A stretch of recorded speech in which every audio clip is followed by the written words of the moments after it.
Hey guys, Will here with W.T.F car reviews, and today we're going to be reviewing the all-new 2024 Honda Passport Trailsport. And a big thanks to Sam and Joe at Ocean Honda in Port Richey, Florida for helping make this review possible. I'll leave a link to their inventory below, and if you're looking for a new car, SUV, or truck in the Port Richey, Tampa, Clearwater area, I would definitely recommend checking these guys out. And as for Sam or Joe. And for those of you guys who don't know, the Passport was brought back to Honda's lineup as their mid-size two-row SUV back in 2019. Facelifted for the 2022 model year, bringing along this off-road oriented Trailsport trim, along with several other trim-specific changes. Although that new Passport Trailsport for 2022 is one of the most off-road capable Hondas in recent history, Honda felt like they could really compete with the more experienced off-road capable large SUVs such as the Jeep Grand Cherokee or even the Toyota 4Runner.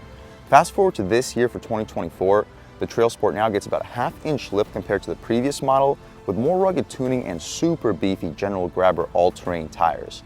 With a base price of $44,500, what else do we get for that money? Let's jump right in. So the front end hasn't really changed much compared to the previous models. We still get the LED daytime running light, LED projector for the low beam, and what appears to be a halogen reflected high beam over there in the corner. But a really clean looking front end design. I like the gunmetal gray grille, large Honda badge housing the advanced safety features, Trailsport badge in the corner, and we get our fog lights down below with our turn signals right up top. The fog lights are also LED, the turn signals are not.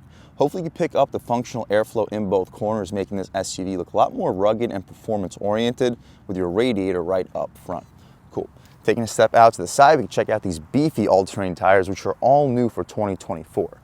With these 18-inch rims, which are gunmetal gray, we get the Y spokes, Honda badge in the center, 5-lug pattern. We mentioned the General Grabber all-terrain tires. They are super beefy. Hopefully you guys can pick them up on camera. Cool. So the dimensions are 245/60 R18. These 60 series sidewalls should keep the ride quality super plush. And the 245s with this all-wheel drive system should definitely have no problem putting the power to the ground. I like the blacked out mirror caps and all black trim for the window trim, the gunmetal gray roof rails, and hopefully you can pick up the sunroof up top. You get front parking sensors up front in the corners as well, and that black trim for the front bumper area continues all for the wheel well arches, rocker panel side skirt area, and for a lot of colors I would think it looked a little bit tacky and cheap, but with this white metallic paint color I actually think it looks like a nice two-tone contrast, especially with the black trim for the window trim and the black trim up front with the gunmetal gray grille. I'll take a step back, hopefully you can pick up the side profile on this 2024 Passport Trailsport. The dimensions haven't really changed. The big updates have been to the suspension and wheel and tire setup, which we'll check out once we take this beast out for a drive. We mentioned the blacked out mirror caps, LED turn signals on them. We get smart access for the driver and the front passenger. Hopefully you guys can pick up at least some of this window sticker. I know it's really tough with the glare. There you go. Pause. Take a look at all of the standard features. For a $44,500 base price, I'll read some of the stuff off. 280 horsepower, 3.5 liter VTEC V6, made it to a 9-speed automatic transmission, IVT-M4 all-wheel drive system, intelligent traction management suite. Anyway, options, the only option we have here is this metallic white paint for $455, $1,375 for the destination, totaling us out at $46,330. 21 combined MPGs, 19 in the city, 24 on the highway. Also, very solid numbers for a vehicle of this size. The gas cap is not pushed to open. I'll show you the latch is inside. The black cladding continues for the rear bumper area. We get full rear parking sensing, blacked out Passport badging, and some smoked taillights, which appear to be LED for the runner and halogen for the turn signal. Cool. Black trim beneath the Honda badge backup camera. Shout out Ocean Honda in Port Richey, Florida for helping make this review possible. Trailsport badge, all-wheel drive underneath it, and some flared out exhaust tips. Those look really cool. And speaking of the exhaust tips, let's fire up this 3.5 liter V6 and hear how she sounds.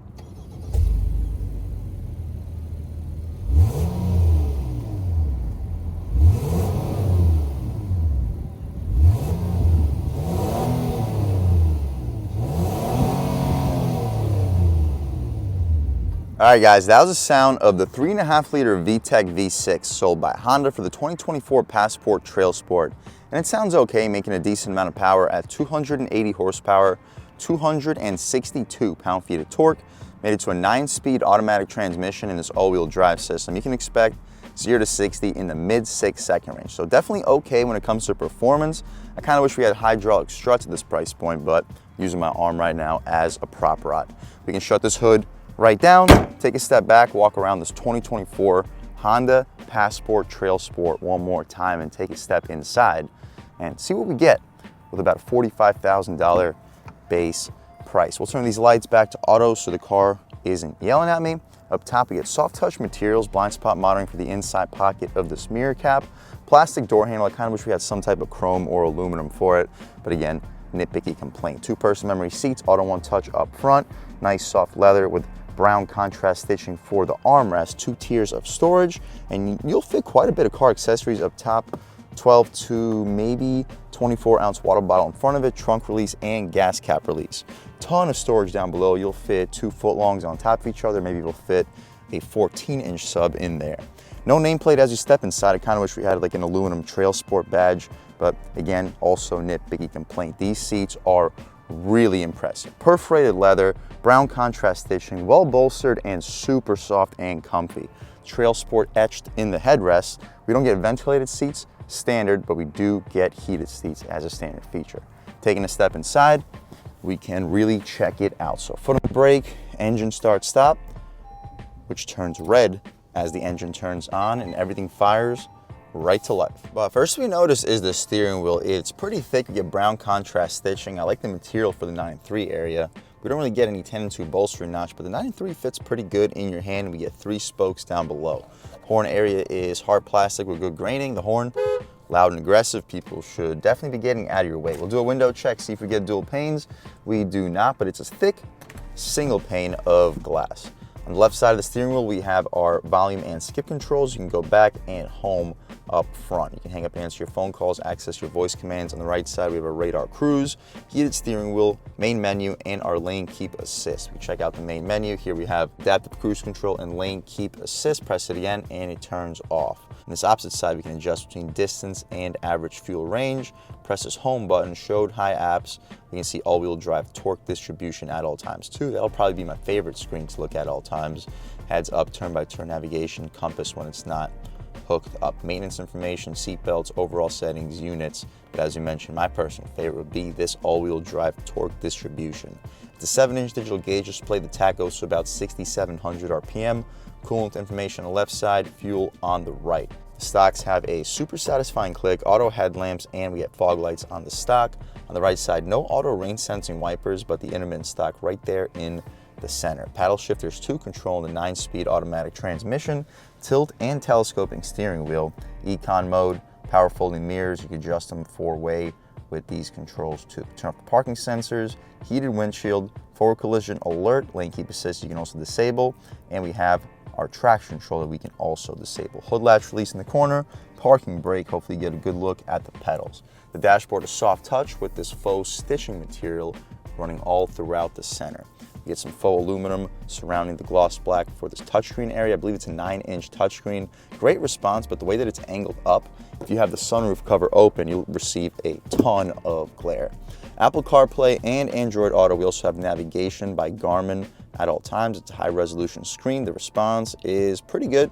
Basically just like an iPhone, definitely can't complain. Pretty decent upgrade compared to the previous Honda navigation systems, and it offers us a 3D display too. Check out the home screen one more time. The response is okay. It's not the best in the business, but definitely good enough. You get system updates, messages, social playlists, Honda Link. You guys can pause, take a look at everything else. My personal favorite to look at all times here would be the navigation screen, so we'll leave it there. The volume dial has a really high quality feel to it. The sound system's also downright excellent for a 7-speaker with a subwoofer. Dual zone automatic front climate control with a separate climate control for the rear, so tri-zone climate. Heated seats, no ventilated seats. From what we've reviewed in this channel, Honda seems to really leave the ventilated seats for their top trims. Continuing along down below, we have USB-A and C port, wireless charging pad, decent storage compartment too, 12 volt, and we have 2 cup holders which are massive. You'll fit 24 to 32 ounce bottles in there. The gear selector for a 9-speed automatic transmission. The backup camera, you can check it out. It's an okay resolution, guidance lines and trajectory. We have 3 separate views for it. We have a little bit of a wider view and an over-the-top view, so you can see exactly the distance between you and the car behind you. Pressing this button over here, I think it turns off your trajectory. Let's see. Not quite sure. Press one more time. No, not quite sure with that one. Leave it in the comment section if you guys know exactly what this will control. But we'll leave it in this view. It's my personal favorite to leave it in, throwing it into park, and we return right back to the map. We also have drive and sport mode for the transmission. We'll be sure to check that out. Our drive mode selector right here. Our drive modes are normal, snow, mud, and sand. So the only way to activate sport mode is through this drive button. You can also turn off the auto engine start stop. The armrest is pretty soft with that brown orange contrast stitching. The storage in this console is massive. You're fitting 7 or 8 1-liter bottles of soda in there, coin slot, no hooks up top, but very spacious and a nice comfortable area to rest your arm. You get this faux carbon plastic trim running throughout the center of this dashboard. The dashboard area is soft touch here, hard plastic down below. Glove box, it's damped, very well damped. It's not lined and felt. It's pretty large. You'll fit 20-ish license plates. Very wide though. You'll fit 2 pairs of shoes with no problem. Frameless auto dimming rear view mirror, 3 garage home link settings on it. The interior lights, maybe LED. Wouldn't be surprised if they're not, but either way, they definitely do the job. Sunglass holder as well. The sunroof, you just press and it's automatic. The shade opens up with it. The shade also opens up manually. We'll see if it goes any further. Nope. See if the roof goes any further. Nope. But almost to the end of the front row, we poke our way out of here. Beautiful day in Port Richey, Florida. It is a little bit cloudy, but 59 degrees. Definitely can't complain. We can shut this roof right up. Leave the shade open so when we hop out back, you guys can see how much light is brought into the cabin. But that's about it for the front seat of this 2024 Honda Passport Trailsport. Let's hop out back, see how much space is offered back there, as well as the overall quality of the material. So up top, hard plastic, just like the 2024 Pilot Elite we reviewed in this channel. We get the sunshade back here though. And since it's hard plastic, if you have kids in the back seat and they spill stuff on it, it is much easier to clean and way cheaper to replace if need be. We still get that gushy soft leather armrest, power window, plastic door handle, 2 cup holders. That's convenient for the kids, while still offering a very decent amount of storage in there. A little bit of additional storage in front. We don't get a nameplate stepping inside, but we get these foot pads, which again make the cleaning process for this back seat significantly easier. The rear seats are decently bolstered with that brown orange contrast stitching, still perforated in the center. Taking a step inside, I'm a little bit over 6 feet tall, sitting behind my seat settings, and I still have about 5-6 inches of knee room. We'll see if the seat slides back. Nope, this is as far back as it goes, and hopefully you guys can pick up my knee room. Headroom, about 2-ish inches, so I'm definitely very comfortable back here. These seats also recline, and in their max recline mode, I got about 1 foot of overall headroom. So I'm definitely comfortable back here. I get my own air vents, no separate climate control, but up front, you can adjust the temperature for the rear. So I guess it's a 3rd zone climate, but without the actual adjustments for the rear passengers. We also have an AC outlet, 2 USB-C ports, map pockets behind both of the front seats. It's not the sunniest day today, but hopefully you can pick up how much light is brought in through the sunroof. The rear interior lights are not activated. You got to press a button up front, but if they weren't LED up front, I wouldn't expect them to be LED out rear. We get hooks for both of the grab handles in the rear seat, and that's about it for the overall space and quality of this back seat. We'll bring this back seat back to its upright position and hop out towards the cargo space and see how much space is offered back here. So we have a button underneath for our power opening lift gate. It takes its time, which could be a little bit annoying, but if you have grocery bags in your hands or you just have a ton of stuff, you can get out of the way with plenty of time and not get doofed in the face. So the reason you go with a mid-size two-row SUV over a compact two-row SUV is the cargo space. This is a lot more spacious than a CR-V. The back seat is competitive with the CR-V, but this cargo space is quite simply just not. You can almost fit a 3rd row back here. The Pilot isn't a whole lot bigger than what we have here. But if you don't need the Pilot, you don't need a 3rd row, this is a good way to save a little bit of space and also save a little bit of money compared to the Pilot. The secret storage down here is also impressive. You'll fit 2 or 3 backpacks in there with the spare tire stuff all underneath. All weather floor mats also appreciated. The rest of the floor mats right here, ready to be installed in the rest of this interior. We can fold the 2nd row seats down with the click of a button, additional 12 volt, so you can plug in an electrically cooling cooler and all your stuff will be nice and cold when you arrive to your destination. 4 sets of hooks and tie downs, so if you have kayaks or anything, you can fold the rear seats down and just strap them in. We can shut this Lift gate right up. It gives you about a second to get out of the way too, so you don't have to worry about getting duped in the head if you have the grocery bags. Nice little attention to detail. That's about it though, guys, for the inside and outside of this all new updated 2024, sorry guys, Honda Passport Trailsport. It's a beautiful SUV. I think this looks better than the Pilot. Definitely looks way better than a CRV, way more capable than a CRV. And speaking of capability, let's take this 2024 Honda Passport Trailsport out for a drive and see what it's got. All right, guys, now we're just about seeing everything we need to see with the inside and outside of this all-new 2024 Honda Passport Trailsport.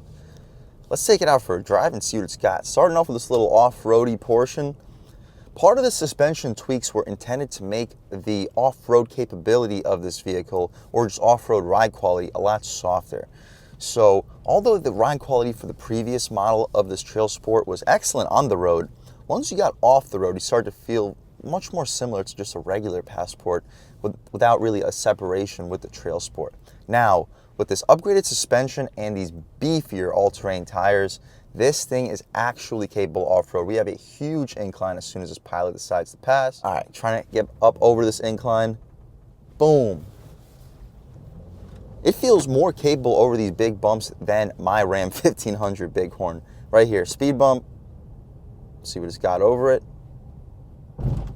You hear it a little bit, but take my word for it, you feel nothing. The ride quality here is downright unbelievable. Taking a step out here. Looks like a good opportunity to try an acceleration out off the line. Nobody's behind us. All right, guys, off the line, on the gas.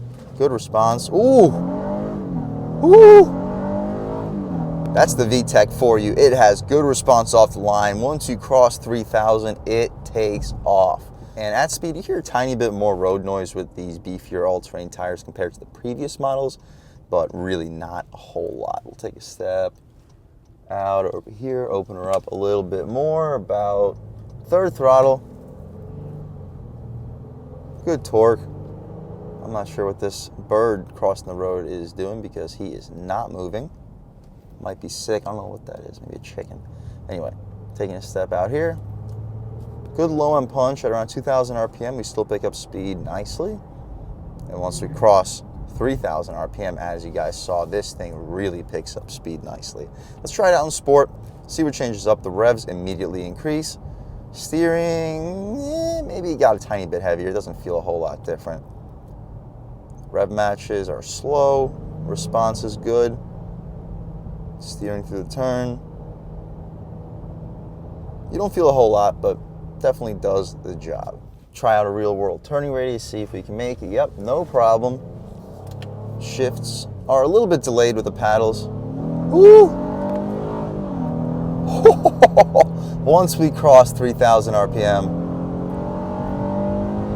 this thing can really wake up. I hope you guys can pick that up on camera. Downshifts, no, they don't let us do the hard, high RPM downshifts. There we go.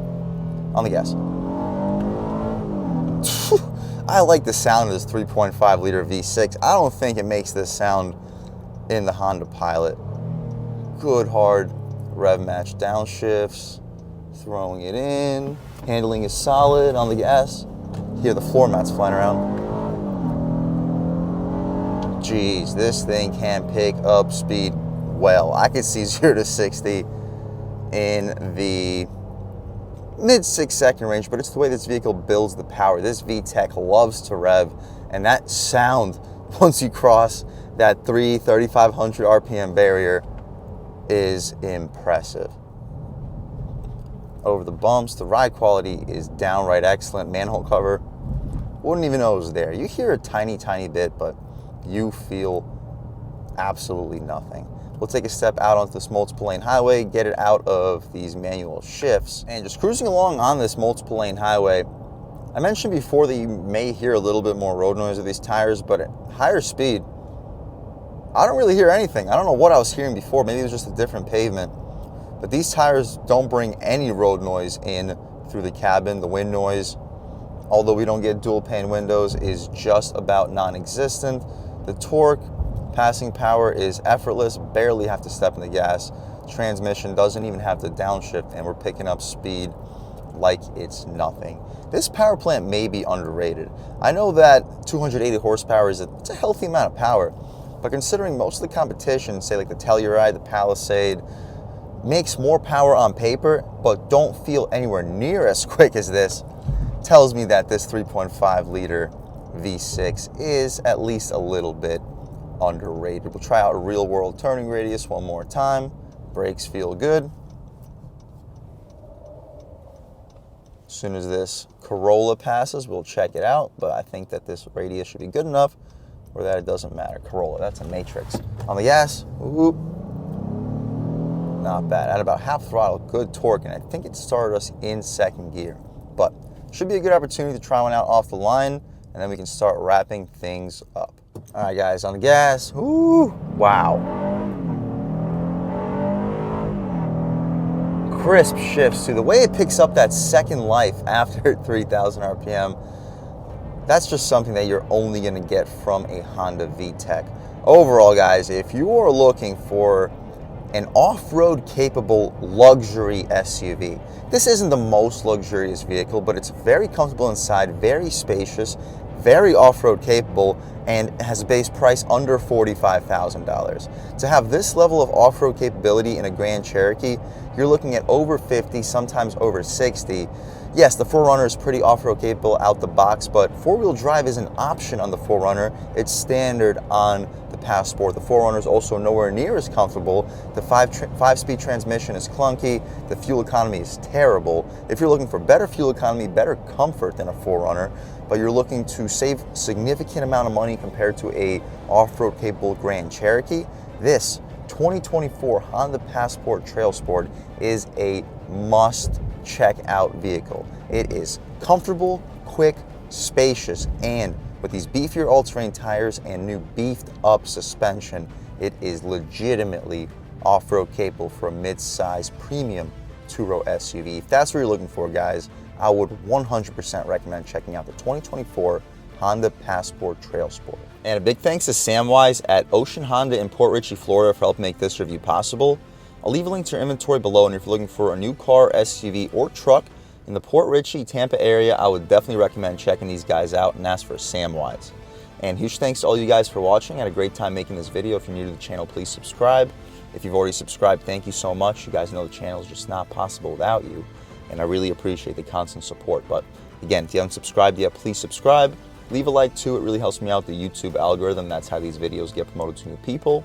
Leave a comment. Let me know what you like. Let me know what you don't like. Leave a comment. Let me know if there's any specific cars, SUVs, or trucks you want to see reviewed on this channel, and I'll definitely try getting those videos for you ASAP. But other than that, again, thank you guys so much for watching, and I hope all of you have a great day.